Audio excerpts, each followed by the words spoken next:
Soalan aku untuk rakyat negeri Johor, orang Johor jawab soalan aku ni. Betul ke rakyat Johor hari ni sayang, kasih, cinta, rindu kepada Datuk Seri Najib Razak? Betul ke orang Johor nak Datuk Seri Najib bebas ni?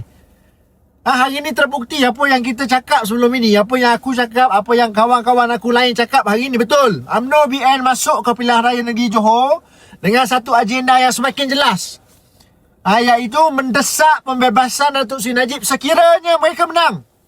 Sekiranya mereka membentuk kerajaan sekali lagi di negeri Johor, perkara pertama yang mereka akan buat adalah mereka akan desak Datuk Seri Najib bebas. Tak menang pilihan raya lagi, saudara. Tak menang lagi dekat Johor.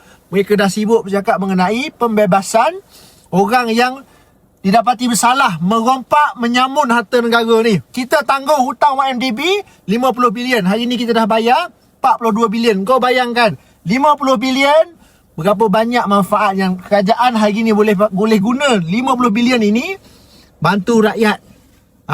Baiki sekolah, baiki klinik, naik taraf hospital kerajaan, premi-premi kerajaan yang boleh memberi manfaat lagi besar pada rakyat. 50 bilion ni besar, saudara. Orang Johor ingat baik-baik lah. Orang Johor, terutama sekali pengundi-pengundi bukan Melayu, orang-orang Cina, India ini, ingat baik-baik.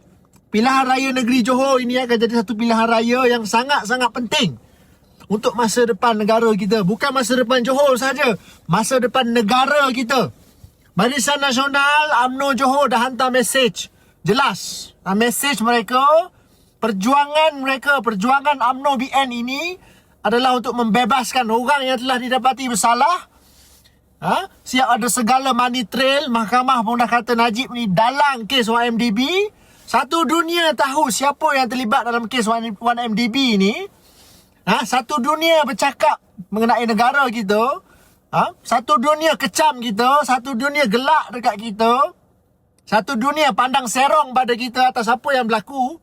Skandal 1MDB ini adalah skandal kleptokrat terbesar dunia. Antara skandal kleptokrat terbesar dunia ni 1MDB.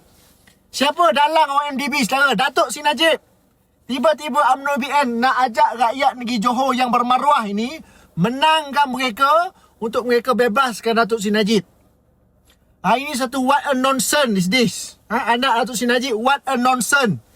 Jadi rakyat negeri Johor kena hantar satu signal, balas signal pada mereka, pada UMNO BN ini, bahawa rakyat negeri Johor adalah rakyat yang bermaruah.